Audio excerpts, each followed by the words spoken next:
Hi everyone, my name is Jasmine and I'm from Jasmine and the Littles, and in today's video I am going to be sharing our almost end of the year kindergarten homeschool update along with what we're planning to use for the spring and summer months. If you're new here, I've already shared a couple of videos about our homeschool journey this year. I did a video talking about our kindergarten curriculum picks for the 2025-2026 school year, and then a few months later I shared a mid-year kindergarten update. So if you haven't seen those yet, definitely check them out because I do go more into detail about how we originally started the year and then some of the changes we made along the way. For a little context, my daughter is currently 4 years old, so she's kind of like that 4-year-old kindergartner, but honestly, academically, she's closer to what will probably be considered first grade level, but I still like to keep things really developmentally appropriate and really just enjoyable for her since she's so young. So in this video, I just want to walk you through each subject, talk about what we finished, what we're finishing up right now, and what we'll be doing over the next few months heading into summer. So let's first start off with math. If you watched my previous videos, you probably already know that we originally started the year using Singapore Math Dimensions Level K. But in my mid-year update, I talked about how we actually decided to switch over completely to math with confidence. So at the time of filming this video, we're about 2 weeks away from finishing kindergarten math with confidence. And I can honestly say that I absolutely love this curriculum. It has been such a great fit for us, and we will definitely be continuing with this. So I have already purchased the first grade math with confidence and it's ready to go. But because it's only March while I'm filming this, I don't feel like any rush to really jump straight into this first grade math. She could probably do it, but she's still only 4 years old. And I really just want her to enjoy learning without feeling like we're constantly pushing ahead. So what I decided to do is to actually go back to Singapore Math Dimensions workbooks A and B as a review. Since I already purchased these, we'll just go through the workbooks together in just a more relaxed and fun way. We're really not going to use the teacher's guides or the textbooks unless she gets really stuck. It'll mostly just be for extra practice and to just really see some of the concepts presented in a slightly different way. There are also a few things that Singapore introduces that Math with Confidence doesn't really emphasize as much in kindergarten, like number bonds. Those do come back in the first grade, but it'll still be nice for her to see them now.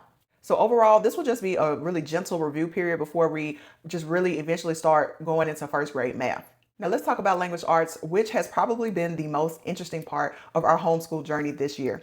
Now, originally we started with the Good and the Beautiful kindergarten language arts, and that was like the green book, and we finished that very quickly. And then after that, we took like a short break, and then we moved to Logic of English, where we completed both levels A and levels B.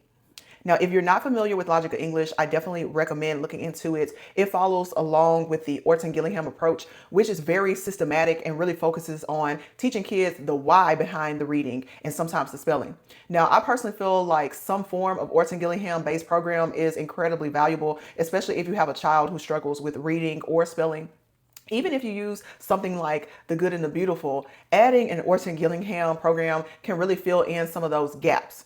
Now, I actually already purchased Logic of English Level C, but we decided to pause it for just a little while. Not because the program is bad at all, but my daughter was starting to get a little bored with the routine of the videos, so she just needed something different for a while.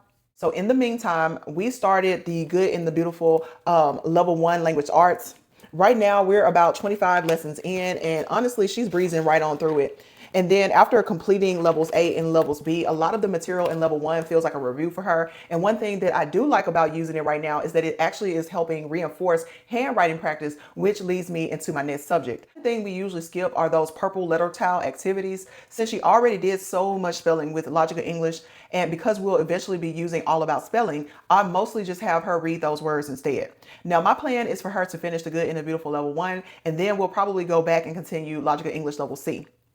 Now, if she ends up being bored again, I also have a backup option, which will be All About Reading, since that program is a little bit more activity-based and she already likes the little books. After we finish the Good and the Beautiful course book, I am planning to start introducing the first language lessons of the Well-Trained Mind, which is typically used around first grade, and it focuses on more of the grammar and language skills. The third core subject we usually do almost every day is handwriting. We finished the Kickstart Kindergarten Purple Book from the Handwriting Without Tears, and right now we're more than halfway through the Letters and Numbers for Me, which is this orange book.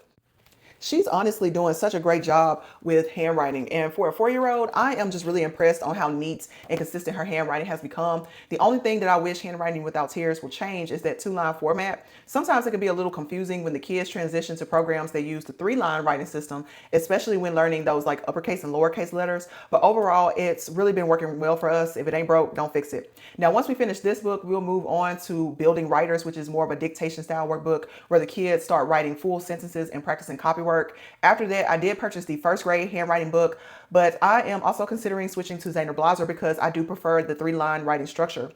And I haven't fully decided it yet, so we'll see when we get there and I'll let you know. Outside of the core subjects, we also do what I like to call electives, usually on Fridays or lighter days. Now for science, I love to use the Science for Little Hearts and Hands books from The Good and the Beautiful. They're basically the science stories and they're really engaging for the young kids. Now my daughter loves them and even my 1-year-old enjoys looking at the pictures while we read them. Sometimes we'll do a little bit of basic science background knowledge with the Evan Moore. And I really love these because it'll teach like gas, melting, things like that. And for geography, my daughter absolutely loves the Evan Moore workbook. For example, we recently learned about the oceans, the lakes, the rivers, and after that, I usually pop up a YouTube video so she can just really see it visually. And it really helps just brings the topics to life for her. Another resource we sometimes use is the 180 Days of Social Studies for Kindergarten. It's really simple, but it's really great for introducing topics like community helpers, holidays, and some basic civics ideas. And we usually do several pages of these at once, and it's just a really nice way to add some general background knowledge to homeschool.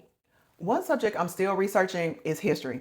History can be a little tricky when it comes to homeschooling resources, especially for younger kids. And I want something that just really introduces history in an age appropriate way, but I also want something that is really honest and accurate. As a person of color, I'm very aware that some history curricula can really leave out or just oversimplify some important parts of my history. So I really want to find something that presents more of a complete and just a thoughtful perspective. Now, once I find something that feels right and it feels right for us, I'll definitely share it here on this channel and I will let you know. Now, if you are interested in any of the curriculum that I mentioned in this video, I will have everything linked in the description box below. And if you have any questions about how we structure our homeschooling days or any of the resources that we're using, feel free to leave them in the comments. And don't forget to like, comment, and subscribe because it really helps support our channel. Thanks so much for watching and I'll see you in the next video.